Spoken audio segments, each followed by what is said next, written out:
Welcome guys, here I'm gonna read a novel daily for improving English speaking fluency. So you can join me and reading the novel. I'm 100% sure we'll get improvement through this video series. So hope you guys are agreed and want to improve your speaking skills with me. Please do subscribe my channel for further videos. Let's start reading. The novel name is Three Men in a Boat. Chapter 1, Health Problems. There were four of us: George, William Samuel Harris, myself, my friends call me Jay, and Montmorency. We were sitting in my room and were smoking and talking about our bad health. We were all feeling very ill and we were unhappy about it. Harris said he felt dizzy sometimes. George felt dizzy too.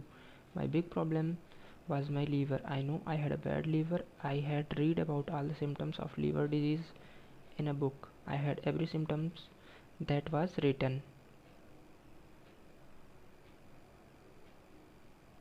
Every time I read about an illness, I realize that I have it. One day, I had a little health problem. I went to the British Museum Library to read about it.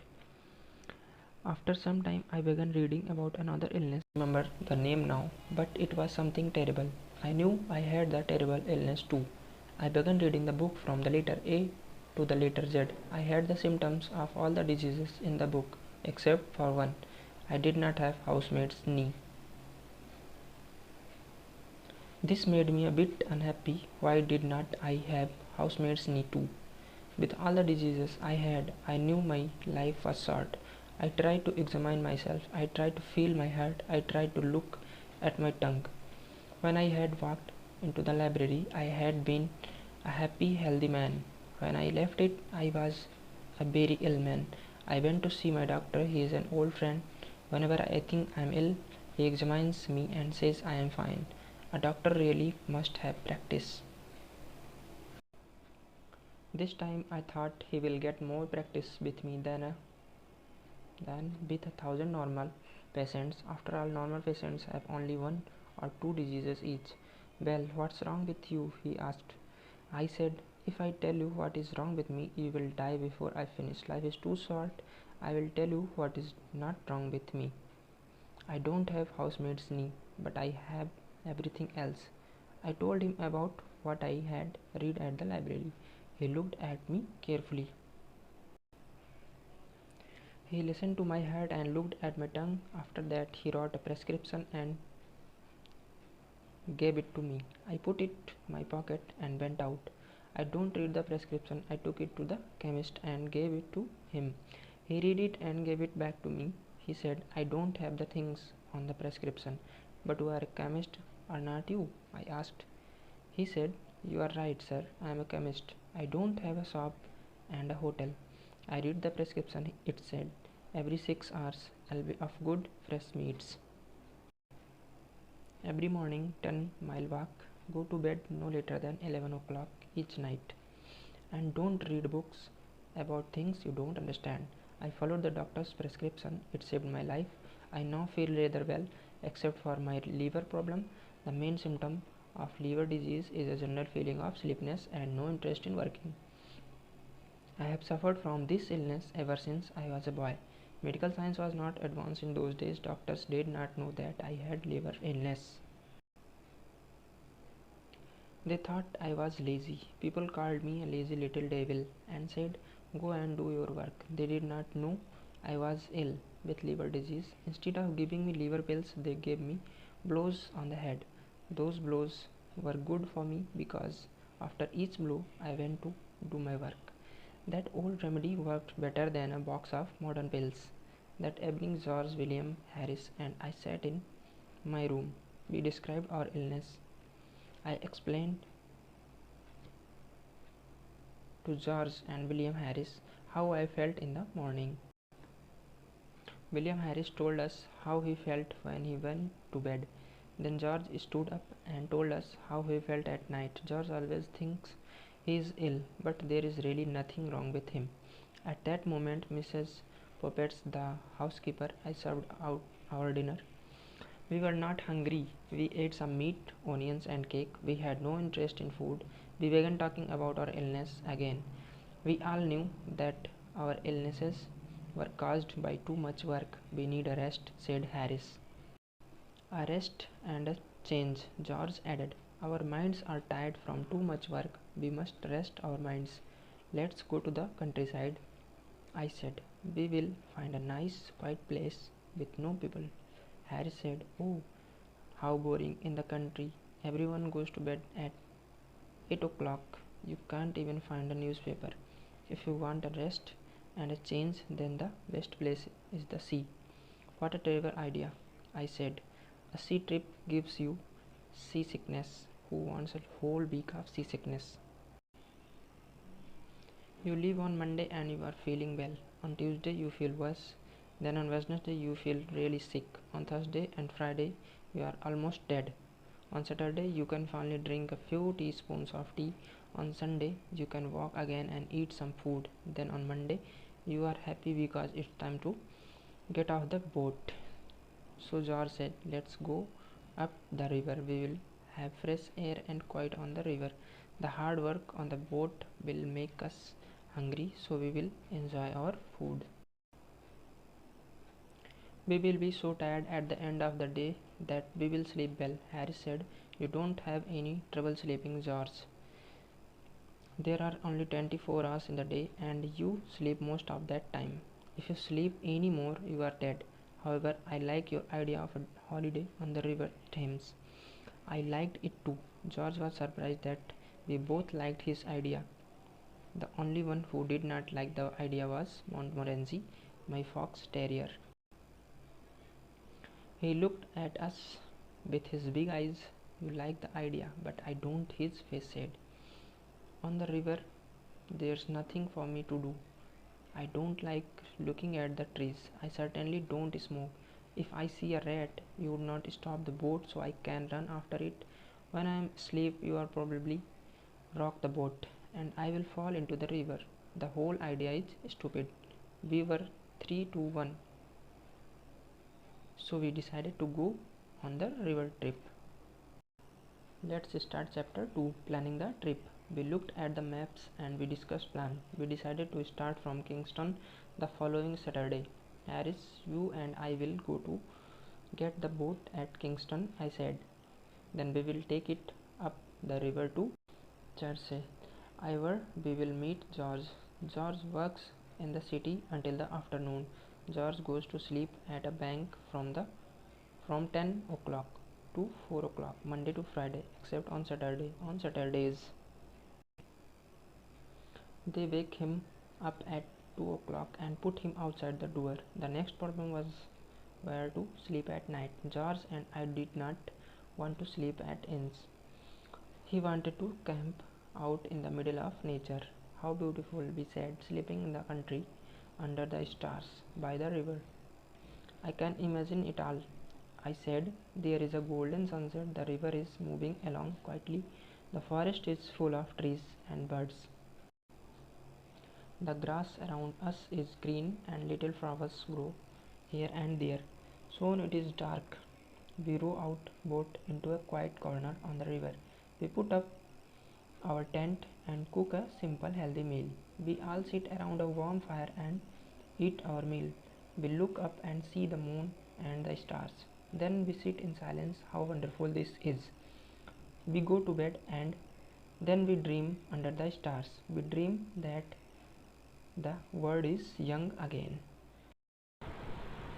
As we all sat there dreaming, Harris said, What happens if it rains? There is nothing poetic about Harris. He is not romantic at all. If Harris ever has tears in his eyes, he is eating raw onions. If you stand by the sea with Harris and say, Listen to the sounds of the sea, can you hear spirits singing sad songs, the songs of those who died in these waters? He will take you by the arm and say, I understand, my friend, you are not feeling well. Now come with me. I know a place around the corner here where you can get some good whiskey. You will feel better soon. Harris always knows where you can find a good whiskey. Harris was right about camping out. When it rains, it is not nice at all. Just imagine it is evening, you are all wet. There is water in the boat and all you things are wet. You find a place on the river bank, you get out of the boat and pull out the tent. Now two of you try to put it up. The tent is wet and very heavy, it is raining hard. The wind is blowing. The wet tent flies about. It falls on your head and makes you angry. It's difficult to put up a tent in good weather. It's impossible to do so in wet weather. The other man is of no help at all. He is a complete fool. The wind continues to blow and the rain continues to fall.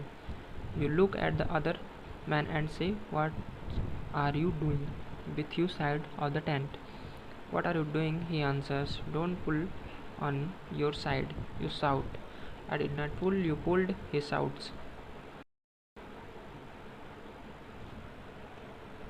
"You are doing everything wrong," you shout. "What?" he shouts. "I can't hear you.